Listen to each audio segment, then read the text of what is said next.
আমি দুবাই থেকে বাংলাদেশে আসতেছিলাম এমিরেটস এয়ারলাইন্সে। 2 ঘন্টা বিমান চলার পরে আমার একটু ঘুম চলে আসলো। দেখি আমার সামনে 2টা সিট খালি আছে।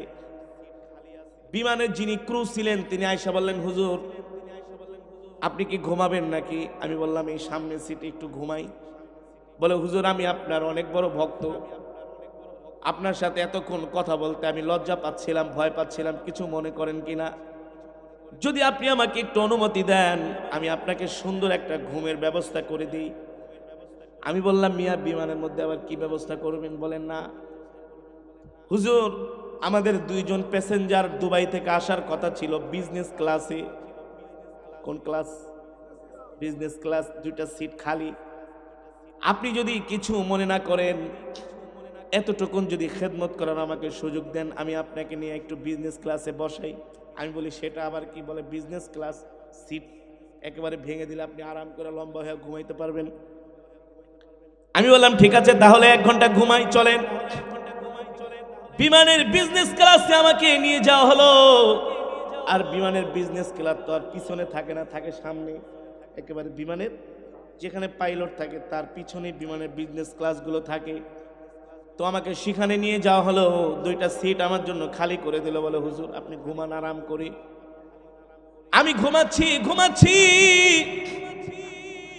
আধা ঘন্টা ঘুমানোর পরে মনে মনে চিন্তা করি এত 1000 ফিট উপর দিয়া বিমান যাচ্ছে, 30,000 ফিট উপরে, কত হাজার। মাঝে মাঝে চিন্তা করি যদি আল্লাহ না করুক যদি কিছু হয়ে যায় তাহলে নগদে কি শেষ, বাঁচার কোনো উপায় আছে? আবার আসমানের দিকে তাকাই, কোরআনের আয়াত মনে পড়ে গেল, আল্লাহু আকবার, আল্লাযী খালাকা সাবা সামাওয়াতিন তিবাকা। আল্লাহ বলে, বান্দা আসমানের দিকে তাকা, এত বড় আসমান বানাইলাম, কোনো খুঁটি নাই, কোনো খাম্বা নাই। আল্লাহ বলে, এত বড় আসমান বানাইলাম, কোন জায়গা দিয়ে একটু আসমানের ভেঙেও পড়ে না, প্লাস্টারও ছোটে না। আমরা বিল্ডিং বানাইলে 10-12 বছর গেলে তো আস্তে আস্তে করে ওয়ালের প্লাস্টার গুলো খসে খসে পড়ে যায়, যায় কি যায় না? ভীম গুলো দুর্বল হয়ে যায়, পিলার গুলো দুর্বল হয়ে যায়। আসমানের দিকে তাকাই, মেঘমালা, মাঝে মাঝে বিমান মেঘের সাথে বাড়ি খায়, একটু নিচে যায় আবার উপরে উঠে। আমার কলিজাটা ফেটে যাচ্ছে, মালিক তুমি এত নিয়ামত দিয়ে আমাদেরকে ভরপুর করে রাখছো। মনে মনে চিন্তা করলাম, আল্লাহ এই আসমানের মধ্যে তুমি কেন খুঁটি দিলা না? খুঁটিবিহীন তুমি কিভাবে আসমানগুলাকে আল্লাহ তুমি টিকায়া রাখছো? আল্লাহ বলে, ফাইদা কাদা আমরান ফাইন্নামা ইয়াকুলু লাহু কুন ফায়াকুন। আমি আল্লাহ যখন কিছু বানানোর জন্য সিদ্ধান্ত নেই, কিছু করার জন্য সিদ্ধান্ত নেই, আল্লাহ বলে, আমি বলি কোন হয়ে যায়, কোন হয়ে যায়, ঠিক কিনা বলি? মনে মনে চিন্তা করতে লাগলাম, মাঝে মাঝে দেখি পদ্মা সেতুর পিলারের সাথে যাইতা ফেরি ধাক্কা লাগে। কথা বলেন, কথা বলেন। আমার কথা যদি লজিক অনুযায়ী হয়, কোরআন হাদিস অনুযায়ী হয়, আওয়াজ দিতে হবে। মাঝে মাঝে পদ্মা সেতুর পিলারের সাথে ফেরি ধাক্কা লাগে, লাগে কি লাগে না? এই কারণে 4 মাস ফেরি বন্ধ ছিল। কয় মাস? আরো জোরে বলেন, কয় মাস? 4 মাস ফেরি বন্ধ ছিল। আল্লাহ যদি আসমানের ভিতরে পিলার দিতেন, পিলার, মাঝে মাঝে বিমান যায় পিলারে ধাক্কা লাগতো, লাগতো কি লাগতো না? লাগতো কি লাগতো না? দেখা যাইত বছরে এমন 10-12-20টা ঘটনা, বিমান অ্যাক্সিডেন্ট করতেছে আসমানের পিলারের সাথে ধাক্কা লেগে, ঠিক কিনা বলেন? আরে বাসে আর ট্রেনে লঞ্চে আর কত মানুষ যাতায়াত করে।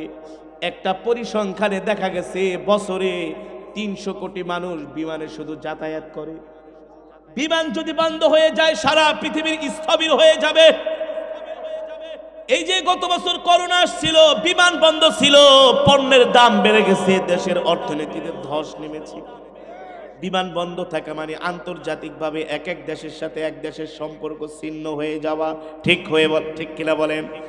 যদি এমন আসমানের মধ্যে পিলার থাকতো, আল্লাহ না করুক, যদি আল্লাহ একটা শাহজালাল আন্তর্জাতিক বিমানের এক সাইডে যদি একটা আসমানের পিলার বসাইতো, আর আপনাদের যশোরে যে এয়ারপোর্ট আছে এখানে যদি দুই একটা আসমানের পিলার থাকতো, কয়টা বিমান যে ধ্বংস হইতো আল্লাহ ছাড়া কেউ জানে? জেনে বলেন। আমার আল্লাহর ক্ষমতা, আল্লাহু আকবার। আমার আল্লাহ কত বড় আর্কিটেক্ট, ইঞ্জিনিয়ার, আল্লাহু আকবার। আল্লাহ বলে, বান্দারে 7টা আসমান বানাইছি, এই আসমান কোনোদিন ভাঙবেও না, চুরবেও না, কোন জায়গা দিয়ে একটা আস্তর ছুটেও পড়বে না। আল্লাহু আকবার। আজ পর্যন্ত এমন শুনবা না 4th আসমান ভাঙ্গা 3য় আসমানের উপরে পড়ছে, 3য় আসমান ভাঙ্গা 2য় আসমানে পড়ছে, 2য় আসমান ভাঙ্গা পৃথিবীতে পড়ছে, কোনোদিন শুনবা না। ঠিক কিনা বলেন? আল্লাহ বলে, হ্যাঁ হ্যাঁ হ্যাঁ, যখন সময় হবে ইয়াউমা নাতুইস সামাআ কাতাইস সিজিল্লি লিল কুতুব। আল্লাহু আকবার। আল্লাহ বলে, এই আসমান ভাঙবে না, চুরবে না, ফাটবে না, কিন্তু আমি আল্লাহ যেই দিন চাইবো এই 7টা আসমানকে কাগজের মতো পেঁচাইয়া, আল্লাহ বলে আমার কুদরতে হাতের মুঠায় নিয়ে আসার মারবো। আসার, আল্লাহু আকবার। আসার মারার সাথে সাথে সব ভেঙে চুরে খান খান হয়ে যাবে। ঠিক কিনা বলি? সম্মানিত হাজিরিন, আল্লাহ বলে, এই দুনিয়া আমি বানাইলাম, এই আসমান জমিন আমি বানাইলাম, সব কিছুর মালিক কে? আরো জোরে বলেন কে? আল্লাহ বলে, সব কিছু আমি বানাইলাম, সব কিছুর মালিক আমি, কিন্তু আমার জমিনে থাইকা অন্য কেউ মাতবরি করবে, এটা আমি আল্লাহ সহ্য করব? আমার জমিনে থাইকা অন্য কেউ মাতবরি করবে, আমার বিধানের বিরুদ্ধে কথা বলবে, ইসলামের বিরুদ্ধে কথা বলবে, আল্লাহ বলে আমি এটা মানতে পারবো? তার মানে জমিন যার, আইন চলবে তার। জমিন যার, আসমান যার, বিধান চলবে তার। ঠিক কিনা বলেন? এই কারণেই তো আল্লাহ রাব্বুল আলামিন মক্কার জমিনে আমার নবীকে কোরআন দিয়া পাঠাইলেন। ও নবী, আমি আপনাকে কোরআন দিলাম, যান যান কোরআনের দাওয়াত দেন, আর এই কোরআনের রাজ কায়েম করেন। আবু জেহেলের মাতবরি আমি আল্লাহ সইব না, আবু লাহাবের ফটকামি আমি আল্লাহ সহ্য করতে পারবো না, উতবা সাইবারা আমার দ্বীনের বিরুদ্ধে কথা বলবে, এটা হবে না। আল্লাহ বলে, আমার জমিনে একমাত্র আমার কোরআনের আইন চলবে। কিসের আইন?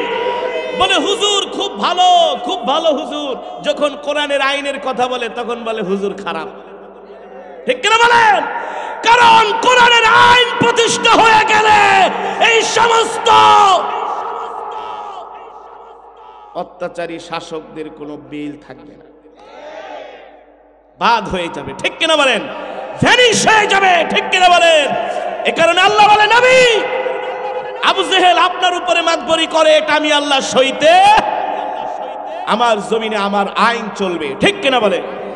এ কারণে নবীজি কোরআন নিয়ে মক্কার জমিনে কোরআনের দাওয়াত দিতে লাগলেন।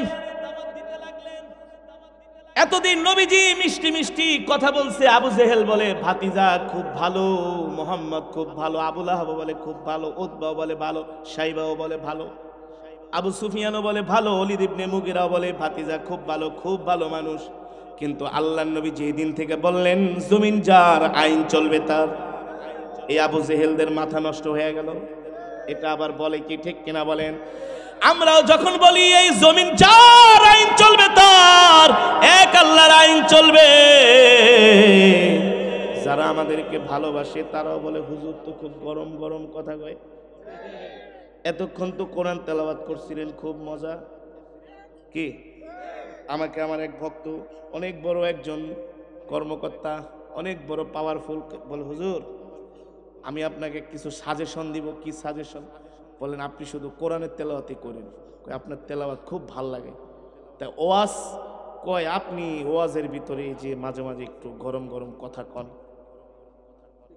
গরম গরম কথা কন, এটা তো ভালো লাগে না। আমি বলছি আমার নবী যখন কোরআনের তেলাওয়াত করতেন, আবু জেহেল নবীর কোরআন তেলাওয়াত শুনত। নবী যখন কোরআনের আইনের কথা বললেন তখন আর আবু জেহেল সহ্য করতে পারলেন পেরেছেন? পারেন নাই তো পারেন নাই, কেমন বিরোধিতা!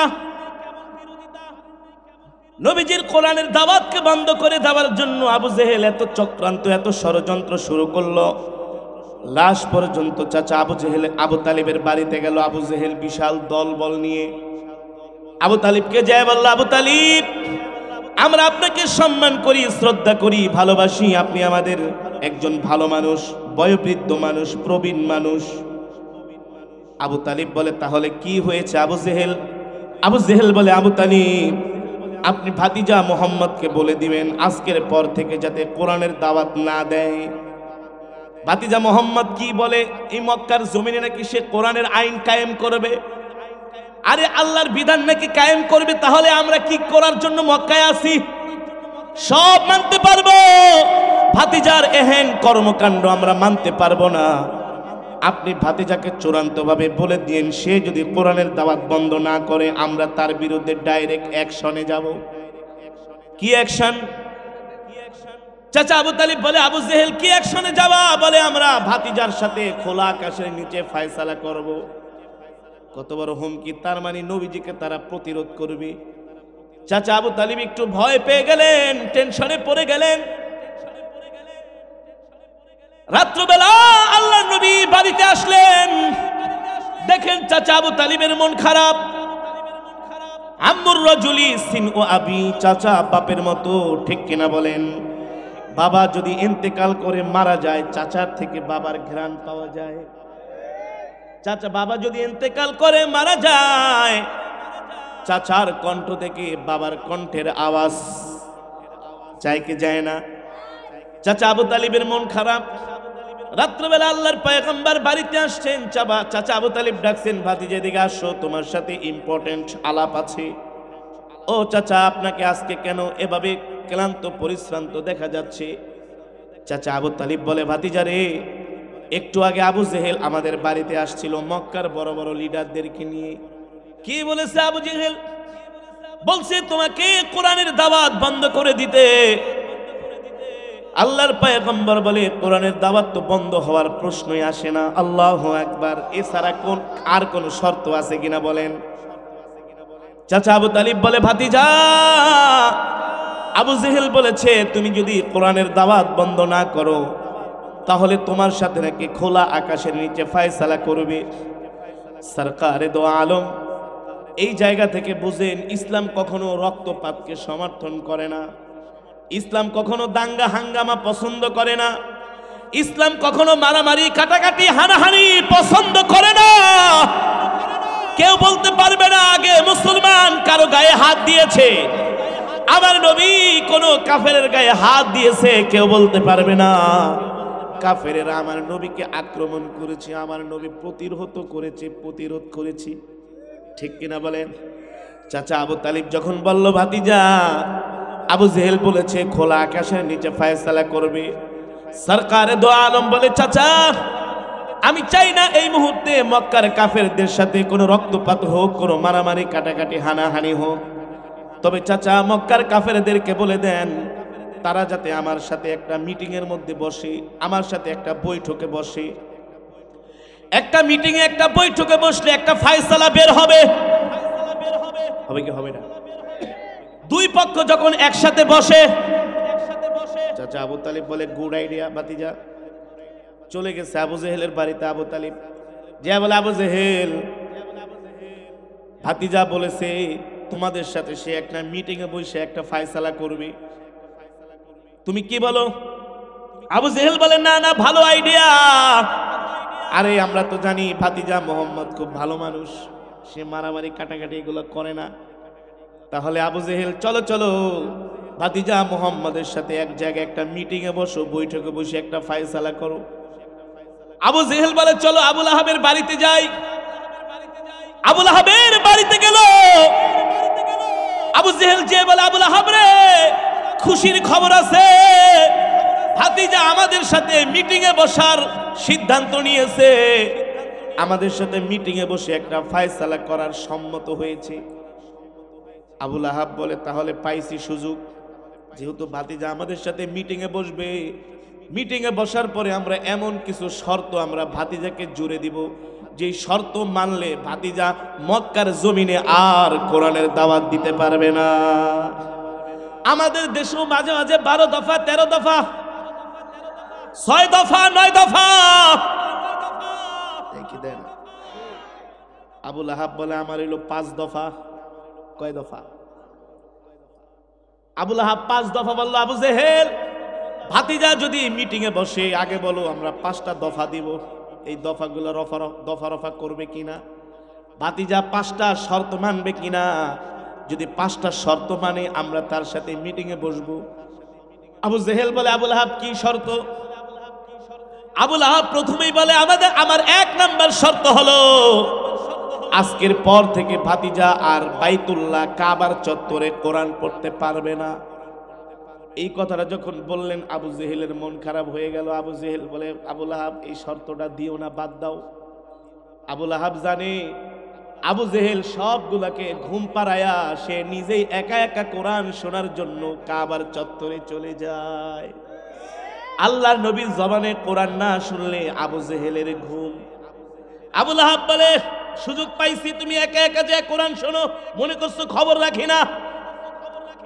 1 নাম্বার শর্ত, ভাতিজা মুহাম্মদ কাবার চত্বরে কোরআন পড়তে পারবে না। নাউজুবিল্লাহ বলেন। আবু জেহেল বলে এই শর্তটা দিও না। আবুল আহাব বলে না না, এটা দিতেই হবে, নাইলে মিটিং হবে না। আবুল আহাব ছিল নাম্বার 1 শয়তান, সব জায়গায় পেছ লাগাইতো। এমন কিছু শয়তান আছে কি আছে? সব সময় ইসলামের বিরুদ্ধে, দ্বীনের বিরুদ্ধে, আলেমদের বিরুদ্ধে লেগে থাকে, কিন্তু তারা সফল হতে পারে। তাদের সফল হওয়ার রেজাল্ট জিরো জিরো জিরো। ঠিক কিনা বলেন? এবার 1 নাম্বার শর্ত লেখা হলো আল্লাহর পয়গম্বর মক্কার বাইতুল্লাহে কোরআন পড়তে পারবে না। দ্বিতীয়ত আল্লাহর নবী কোরআনের দাওয়াত দিতে পারবে না। তৃতীয়ত আল্লাহর নবী কোনো কাফেরদের ঘরে যায় ইসলামের কথা বলতে পারবে না। চতুর্থ হলো আল্লাহর নবী তাদের লাত মানাত উজ্জাদেরকে আল্লাহর নবী বর্জনা করতে পারবে না। আবু জেহেল বলে আমার একটা শর্ত আছে। 4টা তো তুমি বললা। আবুল আহাব বলে কি শর্ত? বলে আমার শর্ত হলো ভাতিজা মোহাম্মদ আমাকে মানুষের সামনে মূর্খ বইলা গালি দেয়। কি বইলা গালি দেয়? আবু জেহেল মানে কি শিক্ষিত? জাহেল মানে তো মূর্খ। ঠিক কিনা বলেন? জাহেল মানে বলে ভাতিজা আমাকে মূর্খ বলে গালি দেয়, এটাও লেখো যাতে মূর্খ বলে গালি ঠালি। 5টা শর্ত লিখে দেওয়া হলো আল্লাহর নবীর কাছে। আইনা চাচা আবু তালিব বলে ভাতিজা এই যে 5টা শর্ত মক্কার কাফেরেরা তোমাকে দিয়েছে, তুমি যদি এই শর্তটা মানো তাহলে মক্কার কাফেরেরা তোমার সাথে মিটিং এ বসবে। সরকার দো আলম বলে চাচা আমরা তাদের এই 5টা শর্ত আমি মুহাম্মদ মেনে নিব, কিন্তু আমার একটা শর্ত আছে। মক্কার কাফেরদের শর্ত কয়টা? আর নবীজি বলছেন তার শর্ত অনলি 1। কয়টা? একটা। চাচা আবু তালিবকে বলেন যান আগে আবুল আহাব আবু জেহেলকে জিজ্ঞেস করেন তাদের 5টা শর্ত যদি আমি মানি তারা আমার একটা শর্ত মানবে কিনা। কিন্তু সেই শর্তটা আমি এখন বলবো না, গোপন রাখবো, মিটিং এ বলবো। আল্লাহু আকবার। আমার নবীর জ্ঞান, আমার নবীর মেধা, আমার নবীর প্রজ্ঞা কেন হবে না? আল্লাহ তাআলা আমার নবীর উপরে সবচাইতে পৃথিবীর দামি কিতাব কোরআন নাজিল করেছেন। যাদের মধ্যে কোরআনের জ্ঞান আছে, কোরআনের শিক্ষা আছে, তারা কখনো বোকা শোকা হতে পারে। এই জমিনে কিছু মানুষ বলে আলেমরা বোকা, বলদ বলে কি বলে না? আরে আলেমরা বলদও না, বোকাও না, তারা বোকার ভান ধরে। তোমরা যা করো সব বুঝি, কিন্তু তোমাদের চুরি চামারি আমরা বলি না, ধৈর্য ধরি। তোমরা 6 দিয়া 9, 9 দিয়া 18 করো, এগুলো আমরা সবই বুঝি। আর একটা কথা মনে রাখবা, জান্নাতি মানুষগুলো হবে একটু বোকা শোকা টাইপের, নরম টাইপের। বাটপার চিটার জান্নাতি হবে না। চিটার বাটপাররা জান্নাতি হবে না। কর্কশ ভাষীরা জান্নাতি হবে না। লিনুল কালাম, জান্নাতীদের ভাষা হবে নরম নরম নরম। এই দুনিয়ার জমিনে দেখবেন এমন কিছু মানুষ আছে একেবারে নরম, ধৈর্যশীল, বোকা শোকা, অত কিছু বোঝে না। নবীজি বলে তারাই জান্নাতি। আর যেই বাটপারেরা 4 দিয়া 6, 6 দিয়া 9, খলি পেঁয়াজ জিলাপির মতো, এগুলো জান্নাতি না, আগে জাহান্নামে যাবে, মায়ের মুড়ি খায়া সোজা হইয়া তারপরে জান্নাতে। ঠিক কিনা বলে? আল্লাহর পয়গম্বর কেমন বুদ্ধি আমার নবীর, যায় বলেন ওগো চাচা, তাদের 5টা শর্তের পরিবর্তে আমি একটা শর্ত দিব, তারা মানবে কিনা? চাচা আবু তালিব যায় বলে, আবু জেহেল, আবু লাহাব, ভাতিজা তোমাদের 5টা শর্ত মানবে। আবু জেহেলকে বলছিলাম না ভাতিজা খুব ভালো মানুষ মোহাম্মদ। আবু লাহাবকে, আরে বেটা আমি তো ভাতিজার নাম আলামিন উপাধি দিছি তোমাদেরকে বইলা শুইলা। আবু তালিব বলে, এ আবু জেহেল, এখানে কথা আছে, ভাতিজা 5টা শর্তের পরিবর্তে তোমাদেরকে কিন্তু একটা শর্ত দিবে। কয়টা? আবু জেহেল কয়, নাথিং, কোনো ব্যাপার না। আরে আমরা কি এত খারাপ নাকি? আরে আমরা কি মানুষ না? আমরা কি অমানুষ নাকি? যাও আবু তালিব, যা বলো ভাতিজা 5টা শর্তের পরিবর্তে একটা শর্ত যদি আমরা না মানি তাহলে তো আমরা মানুষ না, আমরা অমানুষ। আসলে ওরা অমানুষ। বলে একটা শর্ত মানবো, যাও চিন্তা করো না, নো টেনশন। চাচা আবু তালিব কয়, আবু জেহেল তোমার কথাবার্তা কিন্তু কোনো ঠিক ঠিকানা নাই, রাত্রে বলো একটা, সকালে বলো আর একটা। না আবু তালিব, এত খারাপ মনে করেন না, আমরা কি এত খারাপ নাকি?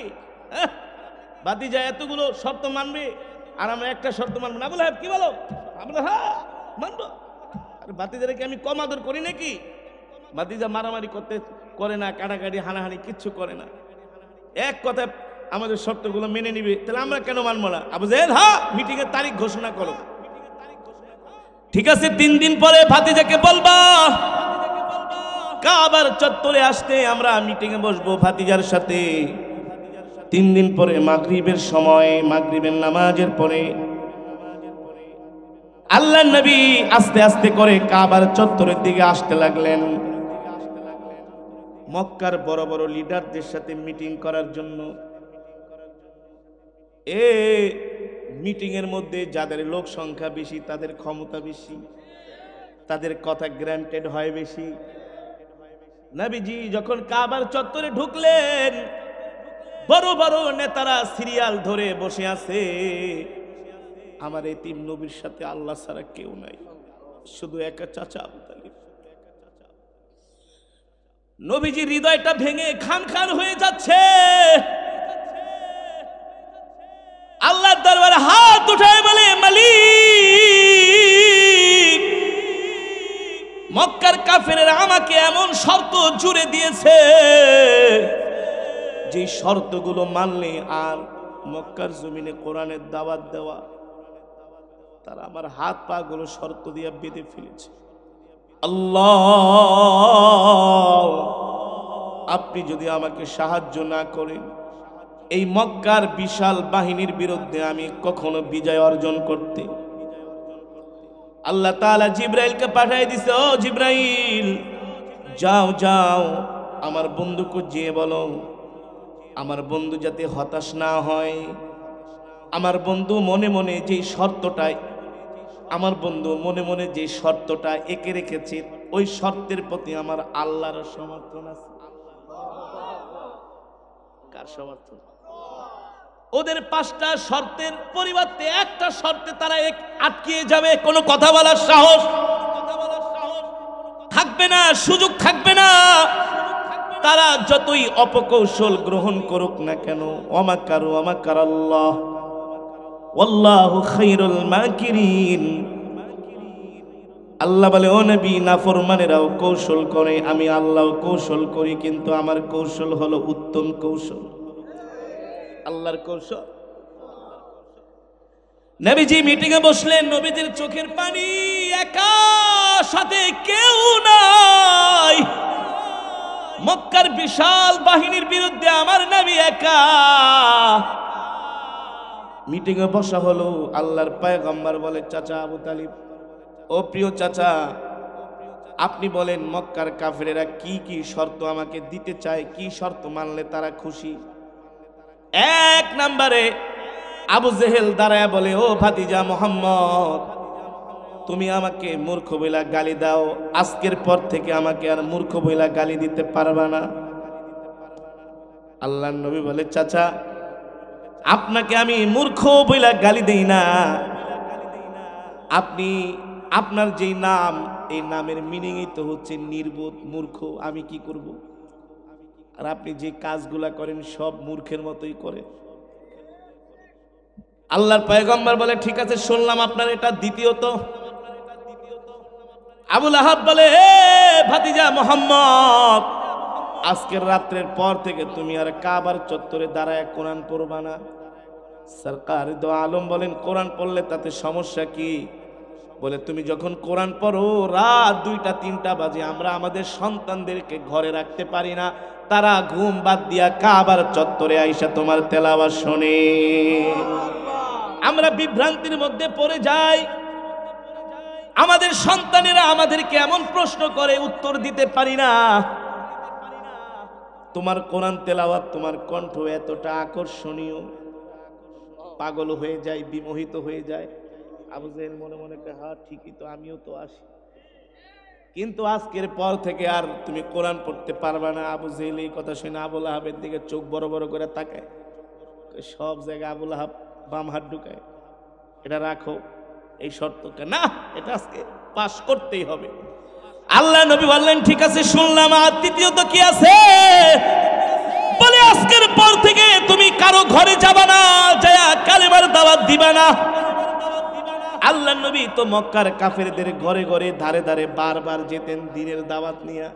বলে, যাইতে পারবা না। শয়তানদের কৌশল, কোরআনের দাওয়াত বন্ধ করার কৌশল কিভাবে করে দেখেন। কেউ করে এমনি, কেউ করে ঘুরায়া, হ্যাঁ, কেউ ডাইরেক্ট করে, আর কেউ কি করে, সিস্টেমে করে। বেশি সিস্টেম ভালো না, বেশি সিস্টেম ভালো না, বেশি কৌশল ভালো না। আল্লাহ নবী বললেন, ঠিক আছে শুনলাম, চতুর্থ নম্বরে কি বলবেন? চতুর্থ নাম্বার হলো, ভাতিজা তুমি আমাদের লাত মানাত উজ্জাদেরকে বৎসনা করবা না। পঞ্চম নাম্বার কি? পঞ্চম নাম্বার হলো, ভাতিজা আজকের পর থেকে তুমি ঘর থেকে বের হইতে পারবা না। আচ্ছা বলেন, এই শর্তগুলো যদি আল্লাহ নবী মানে, তাহলে আর দিনের দাওয়াতের কোনো সুযোগ আছে? হ্যাঁ, এমনি তো শর্তের বেড়া জালে নবীকে ঘরের ভিতরে তালা মারা লাগবে না, এমনি ঘরের দরজা বন্ধ করে। এগুলো হচ্ছে ইসলাম বিরোধীদের কূট কৌশল। এগুলো কি কূট কৌশল, চক্রান্ত। এই চক্রান্ত নতুন না, সেই আবু জেহেলও এই চক্রান্ত করেছিল। নবীজি বলে, চাচারা আপনাদের শর্তগুলো দেওয়া হয়েছে কিনা? বলে, হ্যাঁ ভাতিজা, এই 5টা শর্ত মানলে তোমার সাথে আমাদের আর কিছুই নাই। নবীজি বলে, 5টা শর্ত দিয়া তো সব কেল্লা ফতেই করে দিছে, আর কি আছে এখানে? শয়তানের শয়তানি। বলে, 5টা শর্ত দিছি, এটা মানলেই শেষ, আর এটা মানলে তো আসলেই শেষ। সরকার দো আলম বলে, ও আবু জেহেল, আবু লাহাব, উতবা, শাইবা, আবু লাহাব, তোমরা আমাকে 5টা শর্ত দিয়েছো। এবার আমার কথা শোনো, আমার কথা শোনো। তোমাদের 5টা শর্ত যদি আমি মানি, আমার একটা শর্ত তোমরা মানবা কিনা? আবু লাহাব লাভ দিয়ে দাঁড়ায় গেছে, শুনবো মানি, তুমি খালি বলো, দায়িত্ব আমার। দায়িত্ব কি?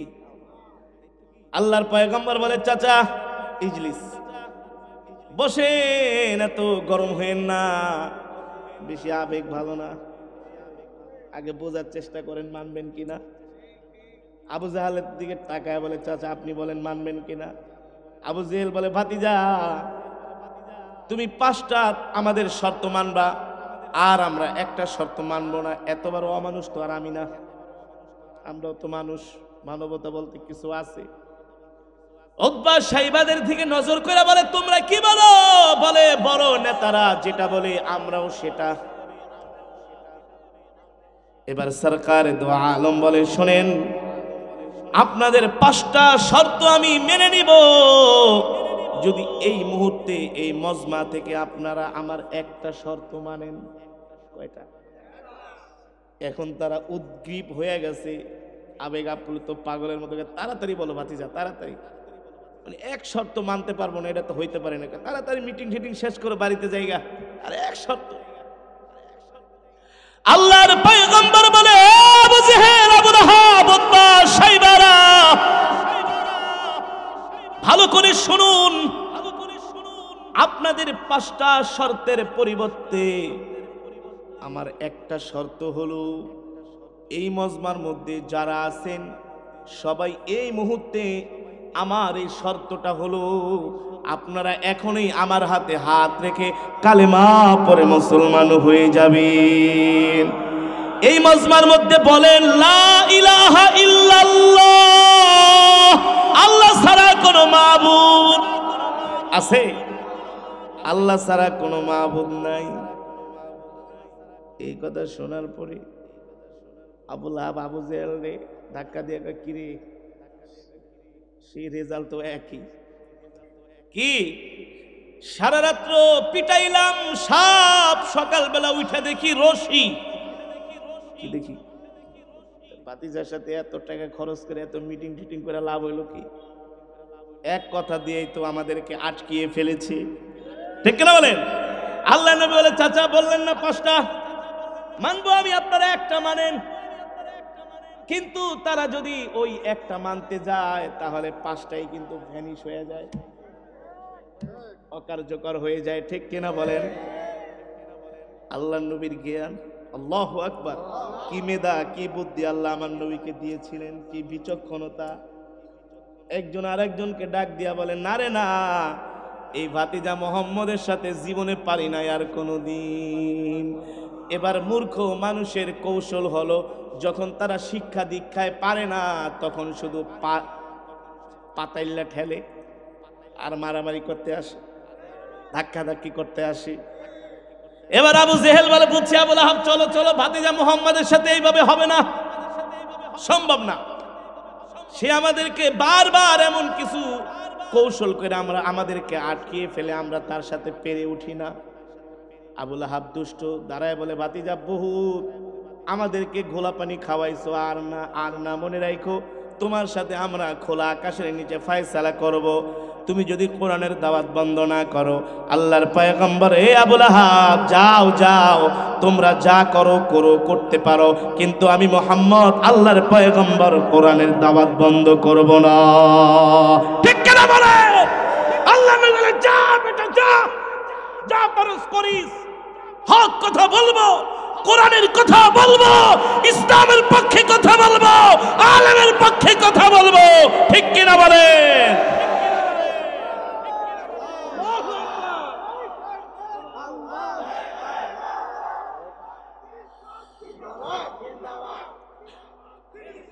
সম্মানিত হাজিরিন, এই বয়ান থেকে কি বুঝলেন? ইসলামের বিরুদ্ধে যতই ষড়যন্ত্র, যত আঘাত, যত কৌশল অপকৌশল অবলম্বন করা হোক না কেন, যতদিন বাঁচবো ইসলামের পক্ষে বাঁচবো, দ্বীনের পক্ষে বাঁচবো। যতদিন বাঁচবো ইসলামের সাথে আছি, দ্বীনের সাথে আছি, কোরআনের পক্ষে আছি, আলেমদের পক্ষে আছি। কেউ যদি মনে করে আমরা শেষ, আমরা শেষ না। যেখানে মনে করবে শেষ, সেখান থেকে আবার শুরু, সেখান থেকে আবার যুগ জামানা পাল্টে দিতে চাইলে অনেকজন, একজনেই আনতে পারে জাতির জাগরণ, ঠিক কিনা বলেন? সুতরাং আল্লাহর জমিনে আল্লাহর দ্বীনকে প্রতিষ্ঠা করার জন্য এই মাদ্রাসাগুলো অপরিহার্য। মাদ্রাসার দরকার আছে কি আছে না? এই বাংলার জমিনে একটা কথা মনে রাখবেন, যতদিন পর্যন্ত কওমি মাদ্রাসাগুলো টিকে থাকবে ততদিন পর্যন্ত এই বাংলার জমিনে ইসলাম থাকবে। লেখা রাখেন, লেখা রাখেন, এই বাংলার জমিনে যেই দিন থেকে কওমি মাদ্রাসাগুলো থাকবে না, সেই দিন থেকে দেশে ইসলামও থাকবে না, থাকবে না। কই আরবে ইসলাম আছে? ঘোড়ার ডিম আছে ইসলাম, ইসলাম নাই। তারা দাওয়াত ও তাবলীগকে নিষিদ্ধ কইরা তারা মদের, জুয়া, নাইট ক্লাব, পতিতালয়, অবৈধ অশ্লীল গানের কনসার্টকে তারা বৈধতা দেয়। ইসলাম আছে? ইসলাম আছে? নাই, ইসলাম নাই। দ্বীনের কথাগুলো এখনো চলমান, কোরআনের আওয়াজ এখনো বাংলার জমিনে আছে। যেখানে ওলামায়ে দেওবন্দ পৌঁছেছে সেখানেই হকের আওয়াজ উচ্চারিত হচ্ছে। আরো একটা উদাহরণ দিলে তো অনেকের মাথা নষ্ট হয়ে যাবে। 20 বছর আমেরিকা আফগানিস্তানকে তছনছ করেছে, লাস্ট পর্যন্ত মোল্লাদের মাইর খায়া ভাগছে, বুঝলেন না? হ্যাঁ, তারা মনে করবে যেখানে শেষ, আল্লাহ বলে সেখান থেকে শুরু হবে। ক্ষমতার মালিক পৃথিবীর পরাশক্তি আমেরিকা লেজ ঘুটিয়ে পালাতে বাধ্য হয়েছে। এটা ওই দেশের আলেমদের কোনো কেরামতি না, এটা আল্লাহর ক্ষমতা, আল্লাহর শক্তি, ঠিক কিনা বলে? আমরাও যতদিন বাঁচবো ইসলামের পক্ষে, দ্বীনের পক্ষে বাঁচবো ইনশা। যে মাদ্রাসার উদ্যোগে মাহফিল, এই বাগে জান্নাত মাদ্রাসা আপনাদের প্রিয় প্রতিষ্ঠান, এই মাদ্রাসাকে আপনারা সহযোগিতা করবেন। এই মাদ্রাসাগুলো যদি বন্ধ হয়ে যায়, এই কোরআনের কারি আসাদকে আর এমন কারি আসাদ যুগে যুগে আসবে। আমার ওস্তাদ কারি ওবায়দুল্লাহ রহমতুল্লাহ আলাই ছিলেন, আজকে কারি ওবায়দুল্লাহ সাহেব নাই, তিনি ইন্তেকাল করেছেন। তার ছাত্ররা আপনাদেরকে কোরআন শোনাচ্ছে। আমরাও থাকবো না, কিছুদিন পরে আবার আরেক দল আসবে, কিন্তু আলেম, হাফিজ, কোরআনের কারি, মুফতি, মুহাদ্দিস, মুফাসসির এগুলো বানানোর ফ্যাক্টরি হলো মাদ্রাসা। কি এই মাদ্রাসাকে সহযোগিতা করবেন তো? মাদ্রাসাকে ভালোবাসবেন তো? মাদ্রাসার পাশে থাকবেন তো? আল্লাহ আমাদের সকলকে তৌফিক দান করুন, আল্লাহ আমাদের কবুল করুন, বলি আমিন।